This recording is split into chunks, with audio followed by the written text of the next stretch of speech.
வணக்கம். பாலமன். பாட்டாளி மக்கள் கட்சி இன்னைக்கு இரண்டாக உடைந்திருக்கிறது. அதாவது ஒரு மாபெரும் கட்சி எப்பவுமே ஒரு நீட்சியாக போகவே போகாது. காரணம், ஜனநாயகம் மட்டும் அங்க சரியான முறையில் இயங்கலைன்னா அது கூடிய சீக்கிரமா இரண்டாக உடைவது என்பது அரசியல் விதி. அந்த விதி இன்னைக்கு பாமகல நடந்திருக்கு. என்னங்கிறத பார்க்கலாம்.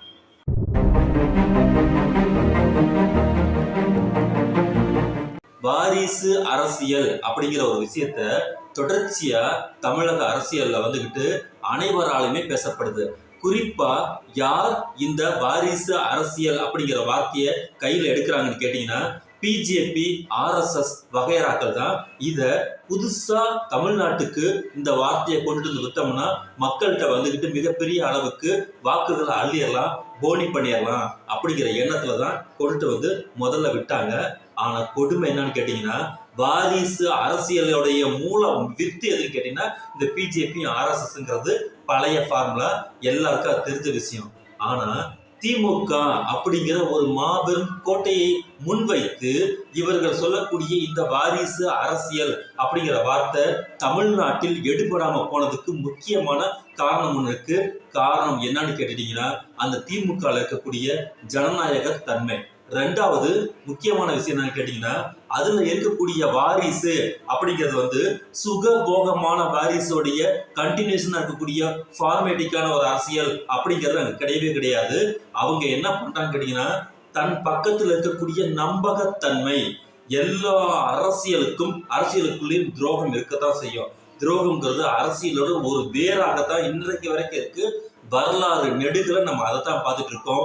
எப்படி அப்பாவுக்கு மகன் துரோகம் செய்யறாரு அப்படிங்கிற வரலாற முகலாயர்கள் ஆட்சியில இருந்து இன்னைக்கு தமிழ் சமூகத்தில் இருக்கக்கூடிய அனைத்து பக்கங்கள்லையுமே துரோகத்தின் வரலாறுங்கிறது இருந்துகிட்டே தான் இருக்கும். ஏன்னா துரோகம்ங்கிறது தவிர்க்க முடியாது. அந்த அடிப்படையில ஒரு அரசியல் அப்படிங்கிற ஒரு விஷயம்ங்கிறதுக்குள்ள துரோகம்ங்கிறது ரொம்ப இன்றியமையாததான் இருக்கும். ஆனா துரோகத்தை தாண்டி ஒருவர் யோசிக்கும் போதுதான் அந்த அரசியல் கட்சிங்கிறது நிலை பெறும். அப்படி நிலை பெற்றதுதான் தமிழ்நாட்டு அரசியல் வரலாற்றிலேயே ஒரே ஒரு கட்சி தான் அப்படி ஸ்ட்ராங்கா நின்றுருக்கு. அது எந்த கட்சி கேட்டீங்கன்னா திராவிட முன்னேற்ற கழகம். காரணம், தந்தை பெரியாரிடம் இருந்து கருத்து மாறுபாடு காரணமாக அண்ணா பிரிந்து சென்றார் அப்படிங்கிறதுக்குரிய ஏகப்பட்ட விஷயம் இருக்கு. அதுவே மிகப்பெரிய ஒரு பேசு பொருள், ஒரு விவாதம். அதோட PhD தீசிஸுக்குரிய அனைத்து விஷயமும் அந்த இடத்துல இருக்கு. காரணம், தந்தை பெரியாருடன் அண்ணா அவர்கள் பிணக்கின் அடிப்படையில் வெளியே சென்றார் அப்படிங்கிற ஒரு கருத்து உருவாக்கம் தொடர்ச்சியா இருந்துட்டு இருக்கு. அப்படிலாம் ஒன்றுமே கிடையாது, சுத்தமாவே கிடையாது.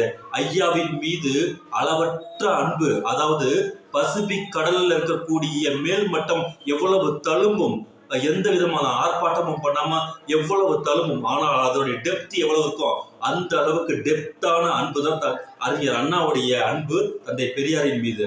ஆனால் அவரின் கணக்கு என்பது மிக மிக தீர்க்கமானது. பாலிடிக்ஸ்ல அவருடைய கணக்கு மிக மிக தீர்க்கமானதாக இருந்தது. அதே பாலிடிக்ஸோடைய அணுகுமுறையில தந்தை பெரியாரின் அணுகுமுறையும் மிக மிக தீர்க்கமானதாக இருந்தது. ஆனா ஒரு நாணயத்துக்கு 2 பக்கங்கள் அப்படிங்கும் போதுதான் அந்த நாணயம் செல்லுபடியாகும்.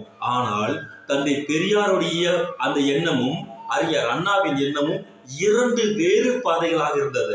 ஆனால் ஊர் சென்றடைவது என்பதுங்கிறது வேறு விஷயம். ஆனால் 2 பாதைகளுடைய விரிவாக்கம் வெவ்வேறு உலகத்தை சேர்ந்ததுங்கிறது வந்து 2 பெருந்தகைகளுக்குமே தெரிஞ்சிருக்கு.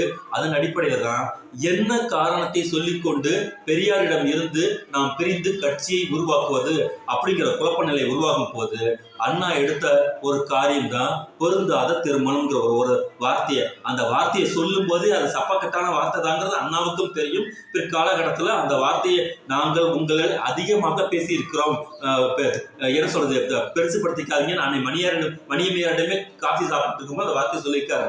காரணம், எல்லாமும் தெரிஞ்சுதான் வெளியில போறாரு. அண்ணா அவர்கள் வெளியே போவதும் தந்தை பெரியாருக்கு தெரியும். ஆனால் அரசியல் நிலைப்பாடுல திமுகவை எதிர்க்க வேண்டிய காலகட்டம் பெரியாருக்கு இருந்த காரணத்தினால எதிர்த்தார். ஆனால் காங்கிரஸை ஒழிப்பேன் என்று சொல்லிவிட்டு காமராசரை ஆதரித்தார். இதெல்லாம் ரொம்ப நுணுக்கமான ஒரு விஷயம். அந்த அடிப்படையில தான் இந்த திமுகங்கிறது ஒரு உருவாகி வருது. அதே போல் கெடு வாய்ப்பாக அண்ணா அவர்கள் மறைந்த போது தந்தை பெரியார் தான் அங்க 5 மிகப்பெரிய ஆளுமைகள் இருக்கிறாங்க. நாவலர் நெடுஞ்செழியன்ல இருந்து மிகப்பெரிய திமுகவுடைய வலுவான ஆளுமைகள் 5 பேர் இருக்கும் போது தந்தை பெரியார் சீட்டை எழுதி ஆசிரியர் வீரமணிகிட்ட கொடுத்து கருணாநிதியை தேர்ந்தெடுக்க சொல்லவும் இது எனது கட்டளைங்கிற வார்த்தையை பயன்படுத்தினாரு. அப்போ தீர்க்கமான அரசியல் பார்வை என்பது அந்த இடத்துல கலைஞர் அவர்களை தான் தேர்ந்தெடுத்தாங்க. கலைஞருக்கு பிறகு இன்று வரைக்கும் இருக்கக்கூடிய அந்த ஆளுமையின் கண்டினியூஷன் எந்த அளவுக்கு இருக்குங்கிறது உங்க எல்லாருக்குமே தெரியும். அந்த அடிப்படையில ஒரு கட்சியை நாம பொருத்தி பார்க்கும் போது இந்த கட்சியை பாமக உருவாகி வரும்போது வன்னியர் சங்கமாக உருவாக்கி வந்திருக்கக்கூடிய அந்த கட்சி ஒரு காலகட்டத்தில் என்ன பாட்டாளி மக்கள் கட்சி, பாட்டாளி மக்களுக்கான கட்சி அப்படின்னு சொல்லும் போது அந்த கட்சியில ஒரு கேட்சியான விஷயம் வந்து எல்லா மக்களுக்குமே பொருந்தி போச்சு. அவர்கள் எடுத்துக்கக்கூடிய அந்த அரசியல் சமூக நீதி அரசியல் அப்படிங்கிற ஒரு கேட்சியான ஒரு வார்த்தையை வந்துகிட்டு மக்கள்கிட்ட கொண்டுட்டு போனாங்க. அந்த காலகட்டத்துல பாட்டாளி மக்கள் கட்சி மிக துல்லியமாக சமூக நீதி பற்றி தான் பேசியது, தந்தை பெரியாரை பேசியது, தமிழீழத்தை பேசியது, சமதர்மத்தை பேசியது, ஜாதி ஒழிப்பையும் பேசியது.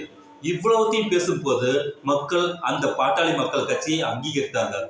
ஆனால் கெடு வாய்ப்பாக அது வளராமல் போனதற்கு இருக்கக்கூடிய முக்கியமான காரணம் என்னன்னு கேட்டீங்கன்னா அந்த கட்சிக்குள் இருக்கக்கூடிய அதிகார மனோபாவம் கொஞ்சம் கொஞ்சமாக வளர்ந்து கொண்டே வருகின்ற காரணத்தினால் அங்க இருக்கக்கூடிய ஜனநாயகம் குறைந்து கொஞ்சம் கொஞ்சமாக விடைபெற்று போகும்போது அந்த அதிகார மட்டத்தில் இருக்கக்கூடிய அந்த என்ன சொல்றது அந்த அதிகார மட்டத்தில் இருக்கக்கூடிய அந்த சிந்தனைக்கு பக்க பலமாக இருக்கக்கூடிய ஜனநாயகம்ங்கிறது வந்துகிட்டு அதுக்கு நேர் எதிராக இருக்கும்போது வெளியில போயிட்டு அந்த ஆணவத்துக்கு ஜாதிய குறியீடு தான் மிகப்பெரிய அளவுக்கு பலமா வந்துருச்சு.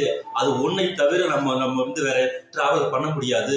நமக்குள்ள இருக்கக்கூடிய வாக்கு வங்கியை உயர்த்திக்கணும்னா அந்த ஜாதிய குறியீடுகளை பேசியே ஆகணும்னு ஒரு நிலைப்பாடு வரும்போது அது சுத்தமாக மக்களிடம் இருந்து அம்பலப்பட்டு போய் புறக்கணிக்கப்பட்டுருச்சு. இந்த இடத்துல நீங்க திமுகவை பொறுத்தி பாருங்க. அது ஆரம்ப காலகட்டத்தில் இருக்கக்கூடிய கடுமையான நிலைப்பாடு இருக்கு பார்த்தீங்கல்ல. பெரியார் கடுமையாக விமர்சனம் செய்தார். இன்னைக்கு இருக்கக்கூடிய புல்லுருவிகள் எல்லாருமே அந்த விஷயத்தை எடுத்து போட்டு இன்னைக்கு சுய அடைஞ்சிட்டு இருக்கா இந்த நாம் தமிழர் கும்பல்கள் எல்லாமே. அவ்வளவு கடுமையாக பெரியார் திமுகவை விமர்சனம் செய்தாலும் இன்று ஆட்சிக்கு வந்து அமர்ந்தவுடன் சங்கராச்சாரியரை சந்திப்பதற்கு காஞ்சிபுரம் வரைக்கும் உங்களுக்கு லைட்டை போட்டிருக்கும் போது மிகவும் சீக்கிரட்டாக பயங்கரமான ஒரு விஷயத்தை எடுத்தார். ஐயா எங்கே இருக்கிறார்னு கேள்வி கேட்டு திருச்சியில இருக்கிறதுல வண்டி அந்த பக்கம் ஓட்டுன்னு சொல்லவும் தமிழக அரசியலை குலுங்கியதற்கு காரணம் சமூக நீதியின் மீது இருக்கக்கூடிய நம்பிக்கை. ஜாதியின் மீது நம்பிக்கையை வச்சிருந்தோம்னா இங்க விளங்காதுங்கிறது பேரறிஞர் அண்ணாவுக்கு தெரிஞ்சிச்சு. அதை வழித்தொன்றலாக இருக்கக்கூடிய கலைஞர் கருணாநிதிக்கு தெரிஞ்சிருக்கு. அதன் வழித்தோன்றலாக இருக்கக்கூடிய முத்தமிழ் அறிஞருடைய மகன் சமூக நீதி காவலர் என்ன சொல்றது MK ஸ்டாலின் இருக்கார் பார்த்தீங்கல்ல, அவரு சரித்திர நாயகர். அவர் என்ன பண்ணிருக்காரு கேட்டீங்கன்னா இவர் வந்து அண்ணாவின் ஆட்சியை நடத்தல, கலைஞரின் ஆட்சியை நடத்தல, பெரியாரின் ஆட்சியை நடத்துறாருன்னு நாங்க சொல்லல. இங்க இருக்கக்கூடிய சங்கி வட்டாரம்லாம் கதறி கண்ணீர் விடுவதற்கு காரணம் பெரியாரின் ஆட்சி மட்டும்தான், சமூக நீதி ஆட்சி மட்டும்தான் இங்கே நிலைக்கும் நீடு பெறுங்கிறது வந்துட்டு எல்லாத்துக்கும் தெரிஞ்சிருக்கிற காரணத்தினால்தான் மிக துல்லியமாக அதை கொண்டு கண்டினியூ பண்றாரு. தனக்கு பிறகு ஜனநாயகத்தின் வழியில இங்க நிக்கிறதுக்கு ஒரு ஆளுமை தேவை. அப்படி இருக்கும் போது அது ஏன் நமது பிள்ளையாக இருக்கக்கூடாது அப்படிங்கிற ஒரு இடத்துலதான் அவங்களுக்கு நம்பிக்கையாக நிர்வாகத்திற்கு தேவையான நம்பிக்கையான ஒரு ஆள் நமக்கு தேவைங்கிற அடிப்படையில அவரை கொண்டுட்டு வந்து வளர்க்கிறாங்க. திராவிடர் இயக்க வரலாற்றுகளை சொல்லி வளர்த்ததுக்கு பிறகு மக்களிடம் கொண்டுட்டு வந்து நிப்பாட்டி இந்த மாதிரி இருக்கிறாரு இவருக்கு நீங்க ஓட்டு போடுகிறாங்க போது மக்கள் பெருவாரியான வாக்குகளை அள்ளி வீசுகிறார்கள். அதன் பிறகு தேர்ந்தெடுக்கப்பட்டு அதன் பிறகு முறையாக செலக்ட் பண்ணப்பட்டு இன்னைக்கு வந்து மக்களால் ஏற்றுக்கொள்ளப்பட்டிருக்கக்கூடிய துணை முதலமைச்சராக அன்பு இவர் உதயநிதி இருக்கும் போது இந்த பார்ட்டியை அப்படியே விட்டுட்டு இங்க வந்து பாத்தீங்கன்னா அவருடைய கட்சியின் தலைவர் பேசுகிற பேச்சை எதிர்த்து நின்று மறுக்கிறார் அவரது மகன். அவருடைய மகன் நேரடியாக அறிவிக்கிறார், நான் பனையூர்ல வந்து நான் ஒரு இது வச்சிருக்கேன், போன் நம்பர் குறிச்சுங்க எல்லாம் அங்க வாங்கன்னு சொல்லும்போது இது எவ்வளவு பெரிய அந்த கட்சிக்கு செய்கின்ற துரோகம். இருவரில் ஒருவர் சொல்கிறார் இந்த கட்சியை நான் உருவாக்கினேன் என்று. அந்த இருவரில் ஒருவர் அந்த கட்சியில் முழுமையாக பலனடைந்தவர் சொல்கிறார் இந்த கட்சி போனால் என்ன, நான் பனையூரில் வைத்திருக்கிறேன். நன்றி என்கிற வார்த்தைக்கு இவர் இந்த இடத்தில் இருக்கக்கூடிய அனுமானங்களை பாருங்க. இந்த இடத்துல இருக்கக்கூடிய முக்கியமான விஷயம், இந்த கட்சியில் இருக்கக்கூடிய தொண்டர்களாக இருக்கக்கூடியவர்களின் நம்பிக்கை இருக்கு பாத்தீங்களா. ஐயா அவர்கள் நமக்கு செய்வார்கள் அப்படிங்கிற நம்பிக்கையின் மீது எரிந்திருக்கக்கூடிய கற்கள் இரண்டு.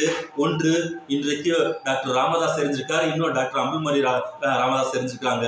அப்போ இது முக்கியமாக என்னன்னு கேட்டீங்கன்னா, யாருக்கு பலனளிக்கும் கேட்டீங்கன்னா, 200க்கு மேல் நாங்கள் வெல்வோம் அப்படின்னு சொல்லியிருக்கக்கூடிய திமுகவின் வாயில சர்க்கரையை அள்ளி போட்டிருக்கிறார்கள் இங்க இருக்கக்கூடிய 2 தலைவர்கள். இன்னொரு விஷயம், இப்போ ஒருவர் அதிமுகவுக்கு சென்றால் இன்னொருவர் பிஜேபிக்கு செல்வார். இப்படி கட்சி 2ஆ உடையும் போது இங்க இருக்கக்கூடிய மக்கள் எங்க யாருக்கு வாக்களிப்பார்கள் அப்படிங்கிறது உங்களுக்கு தெரியும்.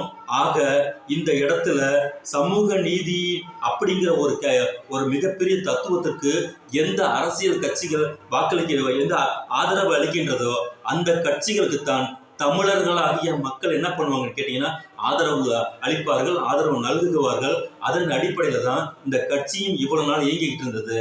இப்போது இந்த கட்சி தனது சுய லாபத்துக்காக 2ஆக உடைகிறது என்றால் அது உண்மையிலேயே மழையிலிருந்து வானத்திலிருந்து பெய்யக்கூடிய மழை அனைத்தும் பள்ளத்துக்கு போய் சேர்க்கிற மாதிரி சமூக நீதியை பேசக்கூடிய இந்த அரசியல் கட்சி எது என்று இந்த மக்களுக்கு தெரியும். அந்த மக்களுக்கு தான் இறுதியாக அந்த வாக்குகள் அனைத்தும் சென்று சேரும். அதற்கான வாய்ப்பை தான் இன்னைக்கு இருவர் அடித்துக் கொண்டதன் மூலமாக வாய்ப்பை ஏற்படுத்தி கொடுத்திருக்கிறார்கள். ஆரம்பிக்கலாம்.